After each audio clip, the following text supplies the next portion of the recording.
Shalom, Bapak Ibu, saudara-saudari yang saya kasihi dan dikasihi oleh Tuhan Yesus. Apa kabar? Semua bisa dilewati? Amin, puji Tuhan. Kalau kita hidup sampai hari ini, inilah kesempatan bagi kita untuk sungguh-sungguh bergegas-gegas, saudara, untuk mempersiapkan hari di mana kita boleh berjumpa dengan Tuhan kita, Yesus Kristus, muka dengan muka. Itulah kerinduan kita yang paling besar. Itulah hasrat hati kita yang paling bergelora, saudara. Kalau kita tahu kebenaran, saat itu saat yang paling yang kita tunggu-tunggu, paling yang kita nanti-nantikan. Karena kita tahu di balik kehidupan yang sekarang ini ada kehidupan yang jauh lebih indah, yang jauh lebih mulia, saudara. Asal kita tahu caranya. Amin, saudara. Kalau kita tahu cara sampai ke puncak yang paling dekat, jauh dari kemacetan, maka kita pun akan mengejar atau melewati jalan itu, saudara. Kalau kita mau ke suatu kota, maka kita mencari jalan yang paling dekat dan paling mudah dicapai, saudara.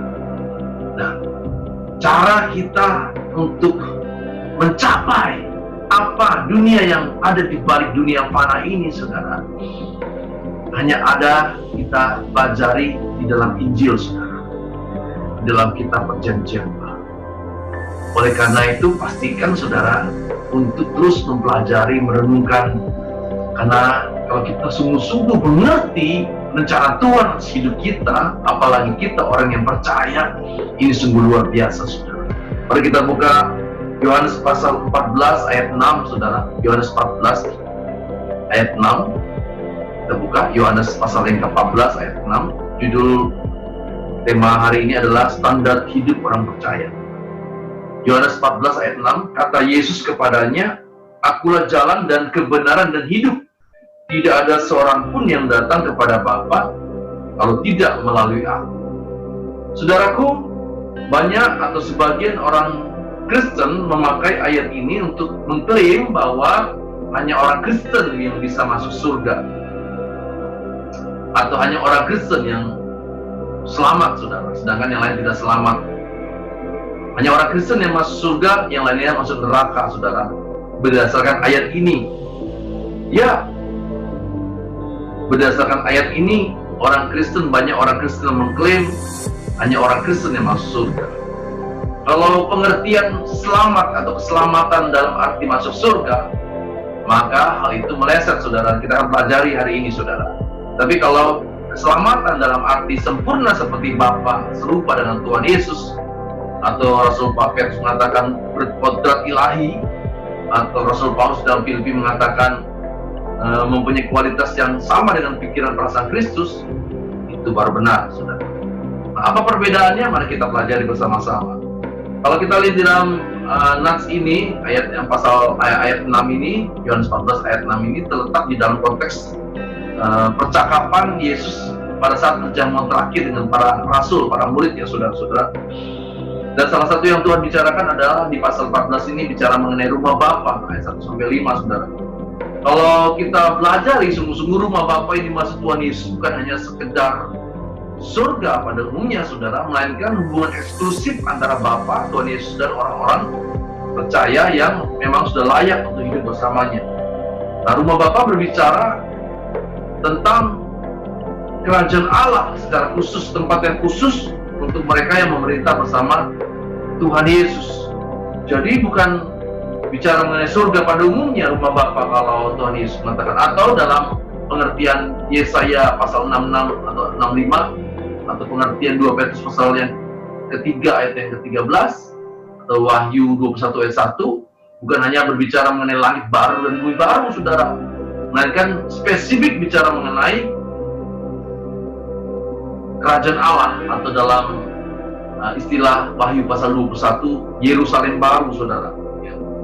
Jadi kalau kita lihat Wahyu pasal 21 di ayat 1-5 itu bicara mengenai langit baru, bumi baru, saudara. Tapi setelah itu bicara mengenai Yerusalem baru, tempat mempelai Kristus. Mempelai Kristus adalah orang-orang yang tidak menyayangkan nyawa bagi Kristus. Kalau kita lihat Matius pasal 16 ayat 25, orang-orang yang barang siapa tidak menyayangkan nyawanya karena aku, maka ia akan memperolehnya. Dalam arti itu, saudara, aku bandingkan Wahyu 11 ayat 12. Orang-orang yang tidak memperhatikan nyawanya untuk Tuhan Yesus, saudara. Ya. Dan ini kabar yang luar biasa bagi saudara saya, orang-orang percaya yang berjuang. Saya membedakan antara orang Kristen dengan orang percaya Alkitab, saudara. Orang Kristen itu bisa lahir dari keluarga Kristen, KTP-nya Kristen, atau memang masyarakat lingkungannya Kristen, maka otomatis jadi Kristen. Tapi orang percaya itu berbeda. Kalau kita sudah pelajari mengenai arti percaya, iman, artinya penyerahan diri total kepada Allah, dan implikasi adalah ketaatan yang total kepada Bapa dan Tuhan Yesus. Maka orang Kristen berbeda dengan orang percaya. Orang Kristen belum tentu orang percaya, tetapi orang percaya pasti dia orang Kristen, saudara. Nah, kabar luar biasanya, tempat akhir kita di kekekalan, kita sebagai orang percaya berbeda dengan orang-orang kebanyakan. Kita akan belajar lebih lanjut lagi, saudara. Ini kabar yang luar biasa, saudara. Kabar yang amazing bagi orang percaya. Tempat kita berbeda ditetapkan oleh Allah, tapi bagi mereka yang diperkenankan, saudara. Ya. Kalau umat pada umumnya, umat manusia pada umumnya, mereka dihakimi menurut perbuatan dan menurut kitab-kitabnya. Wahyu pasal 20 ayat 12 dan ayat 15. Mereka dihakimi menurut perbuatan dan menurut kitab-kitabnya, dan mereka dicatat di dalam kitab kehidupan, saudara. Dan mereka yang tidak tercatat dalam kitab kehidupan akan dilemparkan ke limnetopuros, ke lautan api, saudara. Sedangkan kita, saudara, kalau mereka dihakimi dengan kitab kehidupan, kita dihakimi berdasarkan kitab kehidupan anak domba. Kitab kehidupan anak domba, Wahyu pasal 21 ayat 27. Itu juga bicara konteksnya Yerusalem baru. Mereka yang tercatat dalam kitab kehidupan anak domba, saudara, Wahyu 21 ayat 27.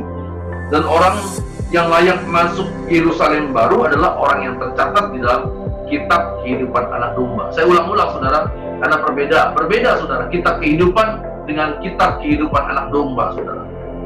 Sangat luar biasa, saudara. Kalau kita tahu kebenaran ini, sangat luar biasa. Tempat kita berbeda dengan manusia pada umumnya yang diperkenan Tuhan masuk langit baru.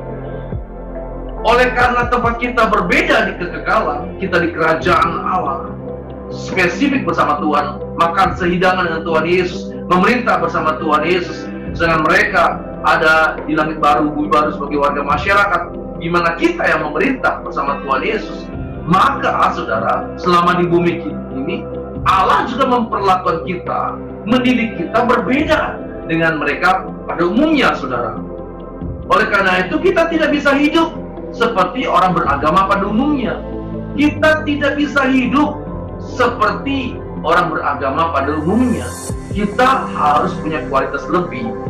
Matius pasal 5 ayat 20, Tuhan Yesus menegaskan, "Maka aku berkata kepadamu, jika hidup keagamaanmu tidak lebih benar daripada hidup keagamaan ahli-ahli Taurat dan orang-orang Farisi, sesungguhnya kamu tidak akan masuk ke dalam kerajaan sorga." Tidak akan masuk ke dalam kerajaan sorga. Jadi, hidup keagamaan kita harus lebih daripada orang-orang Farisi dan ahli Taurat. Saudara, jangan anggap remeh ahli Taurat dan orang Farisi. Ya, Farisi juga sebagai rahib, sebagai rabi, saudara. Itu lulusan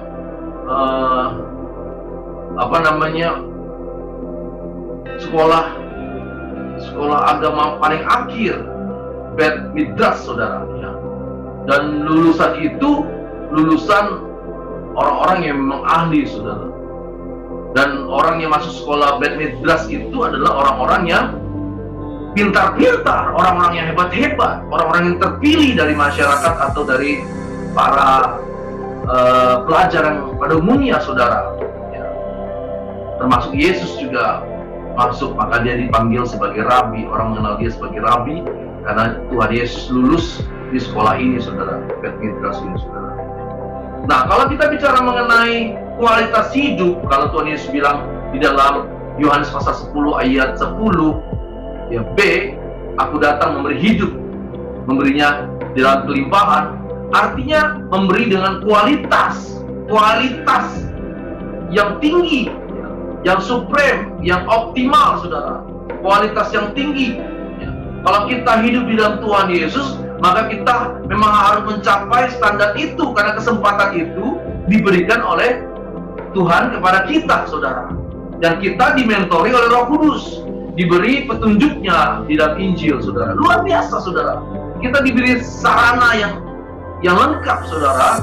Bukan hanya karena penebusan Tuhan Yesus di kayu salib yang memberi kita kesempatan untuk hidup sebagai umat pilihan, tetapi kita juga diberi perlengkapan Injil dan juga mentor, pembimbing Roh Kudus yang membuat kita bisa mengerti maksud Tuhan. Karena Roh Kudus itu dimeteraikan dalam diri orang percaya, saudara. Dan kita dilatih lewat peristiwa-peristiwa, lewat masalah demi masalah, lewat peristiwa-peristiwa yang menyakitkan, yang menyedihkan, yang mengecewakan, peristiwa kehilangan, peristiwa apapun, saudara, di dalam kehidupan kita yang nyata. Sehingga kita kalau meresponi dengan tepat seperti respon Tuhan Yesus, maka kita bisa, saudara, masuk ke dalam kerajaan surga. Tepat melakukan seperti kehendak Bapa. Matius 7 ayat 21. Bukan orang yang berseru Tuhan, Tuhan yang masuk dalam kerajaan surga, melainkan mereka yang melakukan kehendak Bapa. Saudara, kalau orang Farisi dan ahli Taurat itu orang-orang terkemuka di kalangan umat Yahudi, karena mereka memang orang-orang pintar, orang-orang yang menguasai, dan mereka dengan strict melakukan apa yang tercatat dalam buku Taurat dengan benar. Rasul Paulus pun termasuk di dalam orang Farisi, saudara. Maka dalam hal Taurat, kata Rasul Paulus, dia tidak bercacat celah, saudara, sempurna, saudara. Tapi Paulus mengatakan dia orang yang paling berdosa, karena dia ketika mengenal kebenaran di dalam Tuhan Yesus, dia tahu ada standar yang lebih tinggi daripada standar hidup orang beragama. Dan standar saudara saya ditentukan Tuhan juga demikian. Standar kita bukan hukum agama, melainkan hidup yang sesuai dengan kehendak Allah, hidup yang berkenan pada Allah. Dan itu mengacu pada satu-satunya pribadi, yaitu pribadi Tuhan Yesus, pribadi yang berkenan pada Allah. Dan kalau kita mau hidup di dalam Dia, maka kita wajib hidup seperti Yesus hidup. 1 Yohanes pasal 2 ayat 6. Maka standar kita adalah keserupaan dengan Kristus, sempurna seperti Bapa di surga. Nah, kalau kita dari lahir sampai kita besar sampai saat ini, kita dididik oleh dunia ini. Selera kita selera dunia, saudara. Dan itu sulit sekali untuk mencapai standar. Sulit bukan berarti tidak bisa, saudara. Sulit dalam arti kita akan mengalami jalan penderitaan, via dolorosa, saudara. Karena apa? Kita akan merenungkan berikutnya ini. Kalau kita mau hidup seperti Tuhan Yesus hidup, maka mau nggak mau kita akan melewati via dolorosa, jalan penderitaan. Tetapi yang luar biasa di dalam Roma pasal 8 ayat 17, kalau kita menderita bersama Tuhan Yesus, maka kita juga akan dipermuliakan bersama Tuhan Yesus. Apa arti dipermuliakan? Yaitu tadi, menderita bersama Tuhan Yesus di kerajaannya, makan sehidangan dengan Tuhan Yesus. Luar biasa, amazing, layak, saudara, kita perjuangkan. Nah, via dolorosa itu apa? Apa yang bisa kita kenal atau kita ketahui? Apa yang dimaksud jalan penderitaan bersama Tuhan Yesus? Menderita bukan kita cari-cari, saudara. Menderita akibat perjuangan kita untuk mencapai garis akhir sampai pada manusia yang sempurna seperti Bapa. Sempurna dalam arti kita punya pikiran dan perasaan yang sekualitas dengan pikiran perasaan Allah, sehingga kehendak kita pun kehendak yang memang berasal dari Allah, bukan kehendak dari kedagingan kita. Sehingga kelak ketika kita tinggal di kerajaan Allah, Roh Kudus tidak membimbing kita lagi, sebab pikiran, perasaan, dan kehendak kita sudah seiring sejalan dengan pikiran, perasaan, dan kehendak Allah. Luar biasa, saudara, amazing, saudara. Dan itu latihannya di bumi ini. Nah, latihan pertama adalah menyangkal diri dari kedagingan kita, saudara. Yang pertama, menyangkal diri dari kedagingan kita, menyangkal diri dari pola pikir yang lama kita. Dan ini tidak mudah dilakukan, saudara. Pola pikir, misalnya contohnya kedagingan kita, selera makan kita, mungkin selera hidup seksual kita, mungkin, ya saudara. Pola pikir misalnya seperti gigi ganti gigi, mata ganti mata. Kalau di beberapa budaya di Indonesia, darah harus diganti dengan darah, saudara. Dendam, pembalasan dendam, saudara ya. Pola pikir yang lama misalnya, pola pikir orang beragama pada umumnya, termasuk juga orang pikiran keturunan Cina, saudara. Kalau kita melayani Tien, kalau kita melayani Sang Pencipta, melakukan ritual-ritual penyembahan, maka kita mengharapkan berkah. Do udes, saya memberikan, engkau juga memberikan. Do udes, ya. Kita mendapatkan sesuatu. Nah, beda saudara, pola pikir beda. Nah, kebanyakan juga yang diajarkan sebelum kita belajar kebenaran juga mungkin demikian. Kita datang ke ibadah di hari Minggu, kita mengharapkan berkat yang melimpah dari Tuhan. Kita mengharapkan persoalan kita diselesaikan. Kita mengharapkan diberkati keluarga kita, ekonomi kita. Kita berharap kesehatan kita dipulihkan. Wah, itu dokudes. Saya memberikan pujian penyembahan saya memberikan kolektor, memberikan persepuluhan saya di gereja di mana saya beribadah, lalu saya berharap Tuhan memberkati saya. Itu pola pikir yang lama, saudara, bukan pola pikir Injil. Dan kita harus belajar mengenai hal ini, saudara.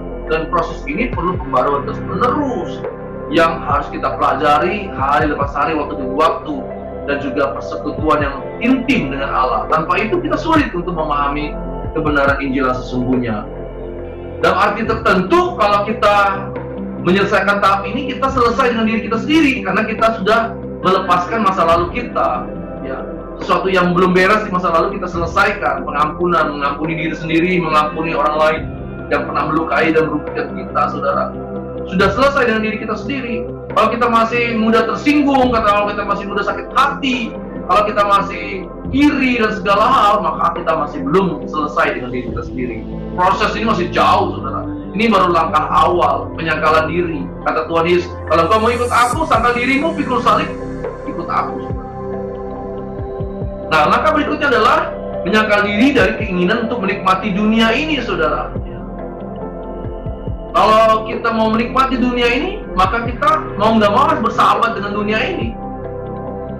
Ya tidak? Sedangkan 1 Yohanes pasal yang kedua ayat 15-16, Tuhan mengatakan janganlah kita mengasihi dunia dengan segala isinya. Karena jika demikian maka kasih Bapa tidak ada dalam diri kita. Yakobus pasal 4 ayat 5. Yakobus pasal 4 ayat 4. Kalau kita bersahabat dengan dunia ini, maka kita bermusuhan dengan Allah. Oleh karena itu, satu-satunya jalan adalah menyangkal diri dari keinginan untuk menikmati dunia. Dan ini bertentangan dengan keinginan manusia pada umumnya di dunia ini, saudara. Mereka berlomba-lomba untuk menikmati dunia ini, maka mereka berlomba-lomba mencari uang sebanyak mungkin agar dapat menikmati dunia ini, saudara, dengan segala kesenangannya. Ya, bahkan ada seorang suami yang meninggalkan istrinya, saudara, hidup bersama dengan wanita lain karena wanita lain ini sering menemani atau hampir setiap hari menemani dia ke klub, ke diskotik, karaoke, nyanyi-nyanyi, minum-minum. Ya. Maka istri yang pertama yang setia mengurus rumah tangganya ditinggalkannya untuk senang-senang dengan perempuan yang menghabiskan duit. Itu memang kebanyakan orang dunia seperti itu, saudara. Sedangkan saudara saya sebagai orang percaya tidak boleh melakukan itu, saudara. Tidak boleh. Makanya banyak orang-orang termasuk juga hamba-hamba Tuhan yang ketika meningkat kemakmurannya juga akan menikmati dunia ini dengan segala kesenangannya, meskipun dalam arti-arti tertentu. Tetap saja, saudara, ya, tenggelam dengan segala kedagingannya, saudara. Nah, 1 Yohanes pasal 2 ayat 15-16, mengasihi dunia itu keinginan daging, keinginan mata, dan keangkuhan hidup. Coba lihat hamba-hamba Tuhan yang meningkat kemakmurannya, menunjukkan harta bendanya, mobilnya, rumah mewahnya, dan segala hal. Itu menunjukkan keinginan mata, saudara, ya. Saya tidak mau menyakiti sesama hamba Tuhan, tetapi itu sangat bertentangan dengan Injil, saudara. Kalau saudara tahu, sangat bertentangan dengan Injil. Karena Injil mengajak kita untuk tidak mengasihi dunia, tidak sampai menikmati keinginan daging, keinginan mata, dan keangkuhan hidup itu, saudara. Prestis, ya. Pakaiannya, aksesoris yang dipakai, jam, handphonenya, ya, dengan merek-merek tertentu yang mahal-mahal, saudara. Nah, penyangkalan diri yang kedua adalah penyangkalan keinginan dari ingin menikmati kesenangan dunia ini, saudara. Wah, tidak mudah, bukan? Tidak mudah. Tapi memang itulah jalannya, saudara. Kalau engkau mau masuk ke kerajaannya, itu jalannya, saudara. Tidak bisa, tidak harus jalan itu. Makanya Tuhan Yesus mengatakan, lewatlah pintu yang sempit itu. Karena menuju kehidupan, sedangkan pintu yang lebar menuju kebinasaan, saudara.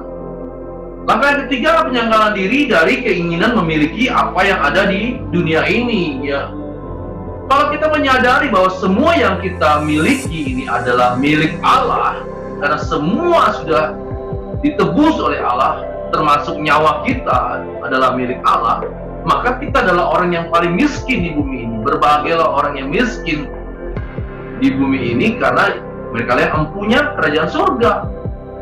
Ya, kalau kita menyadari bahwa apa yang kita miliki termasuk hidup kita dan nyawa kita adalah milik Tuhan, terus menerus menyadari, maka kita adalah orang yang paling miskin di bumi ini, saudara. Tetapi kelak kita akan memiliki kerajaan surga. Nah, kesadaran inilah yang membuat kita tidak bisa lekat dengan apa yang ada di bumi ini. Uang, harta, orang-orang sekitar kita. Pak, nggak bolehkah saya memakai uang harta saya? Boleh, tetapi sesuai dengan kehendak Allah. Kemana uang saya pakai, gunakan, saudara. Kemana harta saya harus saya pakai, gunakan. Segala sesuatu harus kita tanyakan, kita konfirmasikan kepada Tuhan kita. Karena semuanya milik Tuhan. Usaha kita, perusahaan kita juga adalah milik Tuhan. Kita hanya bendahara dan pengelolanya saja, saudara. Nah, inilah tiga langkah pertama yang menyakitkan, saudara, sebelum kita masuk ke tahap akhir proses yang menyakitkan, via dolorosa, menyangkal diri kedagingan kita dan juga pola pikir lama kita, menyangkal diri dari keinginan untuk menikmati dunia, menyangkal diri dari keinginan untuk memiliki segala hal. Lukas 14 ayat 33, barang siapa tidak melepaskan diri dari segala miliknya, maka ia tidak layak menjadi murid Tuhan Yesus. Murid artinya bisa dididik oleh Tuhan Yesus menjadi serupa dengan dirinya.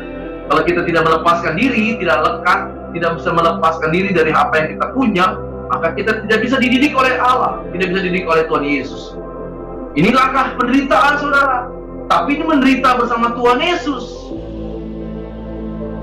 yang pada akhirnya kita akan dipermuliakan bersama Tuhan Yesus. Dan langkah yang terakhir, saudara, ini yang juga yang paling sulit adalah bagaimana proses berlatih terus-menerus untuk mencari kehendak Allah yang sudah kita renungkan pada masa-masa yang kemarin. Apa koridornya atau indikatornya kita bisa mengerti bahwa ini kehendak Allah atau kehendak kita, keinginan Allah, keinginan kita sendiri, atau bahkan keinginan dunia ini, saudara. Proses ini harus latihan terus-menerus. Belajar kebenaran, memperbarui pola pikir, saudara.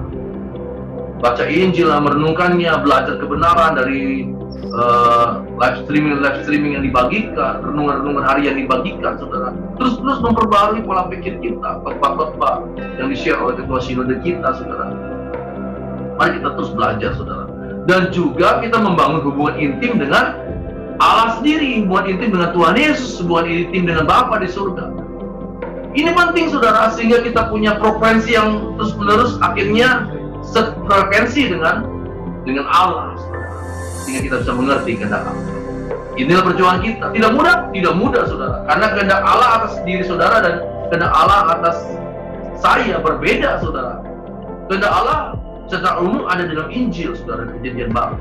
Tetapi kehendak Allah atas saudara dan kehendak Allah atas saya dan juga saudara-saudara lain berbeda satu dengan lain. Dan tugas kita adalah mencari itu secara spesifik.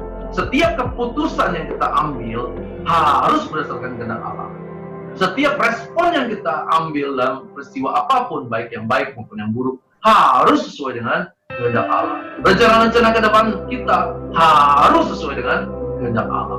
Mudah? Tidak mudah, saudara. Tapi kabar baiknya, saudara, masih bisa. Karena ada Roh Kudus yang mengingatkan kita, mengajar kita, ada Injil yang memberikan petunjuk dan pelaksanaannya. Dan jalan itu jalan penderitaan, via dolorosa. Tapi kita punya sukacita, karena Roh Kudus itu yang menghibur kita. Karena dia disebut Roh Penghibur. Dan ujung akhir perjuangan kita, saudara, ujung dari via dolorosa ini adalah kemuliaan bersama Allah, dipermuliakan bersama Kristus, memerintah bersama Kristus, tinggal di kerajaan Allah, tinggal di Yerusalem baru, makan sehidangan dengan Tuhan Yesus, dan kita akan memerintah dan melayani warga masyarakat langit baru dan bumi baru. Selamat berjuang saudara, mari kita berdoa. Bapa, kami bersyukur diberi kesempatan belajar kebenaran ini. Terima kasih Bapa atas kesempatan yang luar biasa yang di depan kami kelak di kekekalan Kau sudah sediakan bagi kami. Ampuni kami jika selama ini kami belum mengerti, bahkan meleset-meleset Tuhan dalam setiap keputusan, dalam respon-respon kami yang segala peristiwa. Tapi kami hari ini mau bangkit kembali. Ampuni dosa-dosa kami mau berjuang, pimpin kami dengan Roh Kudus-Mu Bapa. Kami serahkan tubuh jiwa roh kami di dalam tangan. Pribadi demi pribadi, keluarga demi keluarga. Kami serahkan juga usaha pekerjaan kami Bapa dalam tangan. Terima kasih Bapa, terpuji nama-Mu dalam nama Tuhan Yesus. Kami sudah berdoa dan mengucap syukur. Saudaraku yang terkasih, mari kita akhiri dan terimalah berkat yang besar dari Bapa Surgawi, kasih karunia damai sejahtera Tuhan Yesus Kristus dan persekutuan manusia Roh Kudus kita terima hari ini sampai Maranatha, di mana Tuhan Yesus menjemput kita kembali. Kita terima berkat yang besar, sama-sama katakan